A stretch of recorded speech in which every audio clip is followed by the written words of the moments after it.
আমাদের এই mobile use করে প্রায় 6 কোটি সিম আমাদের বাংলাদেশে ইউজ করে। এই 6 কোটি লোকই কিন্তু এটাতে ক্ষতিগ্রস্ত হবে, এবং এই 6 কোটি লোক যদি ক্ষতিগ্রস্ত হয়, এখনো কিন্তু সবাই ঘুমে আছে, কেউ বুঝতে পারছে না এটার পরিণতি কি হবে। তখন দেখবে এটার রেট অনেক বেড়ে গেছে। আমি হলফ করে বলি, যদি এরকম একটা পরিস্থিতি সৃষ্টি হয়, 5 আগস্টের রেকর্ড ভেঙে সকল জনগণ রোডে নামবে। আপনার বিটিআরসি, আপনার এনবিআর, আপনারা তখন কি করবেন আপনারাই ভালো জানেন। এবং আপাতত উপদেষ্টারা যারা আছেন, আমি আপনাদের সবিনয়ে আমি অনুরোধ করছি, আপনারা এখন দেশের ক্ষমতাবান ব্যক্তি, আপনারা দয়া করে এই জিনিসটাকে আমলে নেন। কারণ আমরা সামনে নির্বাচনের আগে আমরা চাই না আন্তর্জাতিক কোন সম্প্রদায় আমাদেরকে ক্ষতি করুক এই সব উদ্দেশ্য প্রণোদিত কারণ নিয়ে। আমরা চাই আপনারা আমাদের সাথে সহযোগিতা করুন, গোল টেবিলে বসুন। আমরা যারা ব্যবসায়ী আছি, আমরা কেউ চোর ডাকাত না, আমরা সবাই ব্যাট ট্যাক্স চাকাত দিয়ে আমরা ব্যবসা করি। তাহলে আমাদেরকে অবৈধ বলা, এটা আসলে কতটুকু মানানসই আমি আসলে বুঝতে পারছি না। আমি সকলের কাছে অনুরোধ করব, উপদেষ্টার কাছে অনুরোধ করব, আমি প্রধান উপদেষ্টা ডক্টর মোহাম্মদ ইউনূস স্যারকে আমি বলবো, আর ডক্টর আপনি একটু কোট করবেন, আমরা ব্যবসায়ীরা ট্যাক্স দিতে চাই, কিন্তু আমরা কিভাবে দিব, এটা একটা সুনির্দিষ্ট নীতিমালা দিতে হবে। আমরা 20 কোটি জনগণ, আমাদের এই দেশে এই 20 কোটি জনগণের ভাগ্য, মোবাইলের ভাগ্য, কেন 18 জনকে শুধু লাইসেন্স দেওয়া হবে? কোনোভাবেই মেনে নেওয়া যাবে না। 18 জন না, এই লাইসেন্সের সংখ্যা কমপক্ষে 5000 করতে হবে, কমপক্ষে। এই প্রতিযোগিতামূলক বাজারে আমি সিন্ডিকেট করে 5 আগস্টের পর আমরা সব ধরনের সিন্ডিকেট ভাঙতে সক্ষম হয়েছি,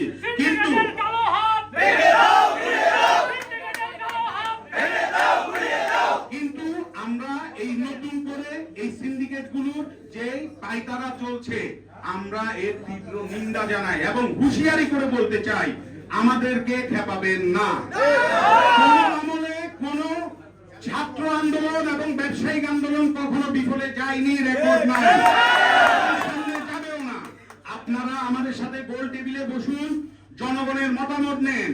গণভোটের আগে আমাদের গণ একটা শুনানি করেন, গণশুনানি করে জনগণ কি চায় সেটা আগে দিয়ে মাথায় আনুন। জনগণকে খেপাতে যাইয়েন না। জনগণ যদি খেপে যায়, তাহলে এই দেশের পরিস্থিতি কি হবে? 5 আগস্ট আমরা আমাদের অধিকার আদায় করতে শিখে গেছি, নতুন করে আর শিখানোর আমাদেরকে দরকার নাই।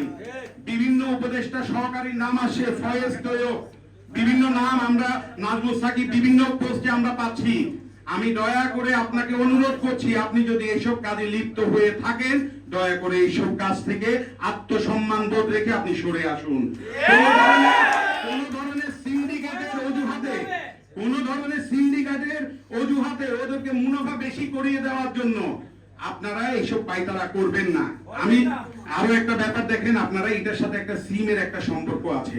সিম আপাতত বলছে 15 থেকে 10, 10 থেকে 5, পরবর্তীতে 2টা সিমে আনবে। দেখুন, এটাও একটা স্বার্থলোভী জনগোষ্ঠীর জন্যই করা হচ্ছে। কেন দেখেন, আমাদের অপারেটর আছে 5টা, তাহলে আমার যদি 2টা সিম থাকে, আমার যদি 3 টাকাও মিনিট হয়, আমাকে ইউজ করতে হবে, আপনাদের সকল জনগণকে ইউজ করতে হবে। কেন? আপনারা বাধ্য। আর একটা ব্যাপার আমি বলি, এই যে সিম আর মোবাইল যে একসাথে করছে, এতে ভালোও আছে খারাপও আছে। খারাপ হচ্ছে কি, দেশে আমাদের যদি একটা মোবাইল চুরি হয়, আমরা মোবাইলটা কি করি, আমরা থানায় একটা জিডি করি। তাহলে জিডি করলে পুলিশ কি করে, এই মোবাইলটা ট্র্যাকিং এ ফেলে। তাহলে পুলিশ যখন আমাদের এই যে নতুন সিস্টেম, একটা মোবাইলে একটা সিমই কাজ করবে, অন্য কোনো সিম কাজ করবে না, ওই সেটে অন্য কোনো সিম কাজ করবে না, বা ওই সিম অন্য কোনো সেটে কাজ করবে না। তাহলে অনেক সময় বিভিন্ন অপরাধী, আমরা যারা মোবাইল ব্যবসায়ী বা আমাদের পার্সোনাল যখন মোবাইল চুরি হয়, আমরা কিন্তু অনেক সময় চোররা ভুল করে আমাদের অনেক মোবাইল আমাদের প্রশাসনের লোকরা কিন্তু উদ্ধার করে দেয়। খুবই দুঃখের সাথে বলতে চাই, এই মোবাইলগুলো আর জীবনেও উদ্ধার হবে না, এবং উদ্ধার না হয়ে এই স্বার্থলোভী জনগোষ্ঠী চাচ্ছে এদের বেশি দামে কম কনফিগারেশন সেটগুলো যেন বেশি বিক্রি হয়। এইসব উদ্দেশ্য, আসলে এই দাবিটা হচ্ছে জনগণের দাবি। আমরা যারা মোবাইলের বিজনেস করি, আপনারা যদি খেয়াল করবেন, আমরা 1 টাকা দিয়ে যে পণ্যটা কিনবো সেটা আমরা হয়তো দেখা যাবে, এক্সাম্পল আমি 1 লাখ টাকা দিয়ে একটা পণ্য কিনলে আমি 1,01,000 টাকা বিক্রি করবো। 1,57,000 টাকা দিয়ে একটা পণ্য কিনলে 1,58,000 বিক্রি করবো। আমাদের ব্যবসায়ের কোনো লস নাই। আপনারা ব্যাপারটা বুঝবেন, আমরা আসলে জনগণের জন্য এই জিনিসটা করছি। কারণ আপনারা দেখেন একটা জিনিস, জনগণরা, আমরা যারা মোবাইল ব্যবসা করি, আমরা মোবাইল সম্পর্কে ভালো অবগত, ফিউচার কি হতে পারে আমরা ভালো করেই জানি। আপনারা সাংবাদিক, আপনারা ক্রাইম বা অন্যান্য রিপোর্ট সম্পর্কে আপনারা অবগত। তো আমরা বুঝতে পারছি সামনে যদি এই এনএএস সিস্টেমের মাধ্যমে যদি 57% আমাকে ট্যাক্স আরোপ করা হয়, সবচেয়ে বেশি ক্ষতিগ্রস্ত হবে আমাদের দেশের জনগণ। সর্বোপরি সবচেয়ে বেশি ক্ষতিগ্রস্ত হবে দিনমজুর যারা রিকশাওয়ালা আছে, এরা মোবাইল ইউজ করতে পারবে না। এবং সবচেয়ে বড় ক্ষতিগ্রস্ত হবে আমাদের স্টুডেন্ট সমাজ, আমাদের ছাত্র সমাজ।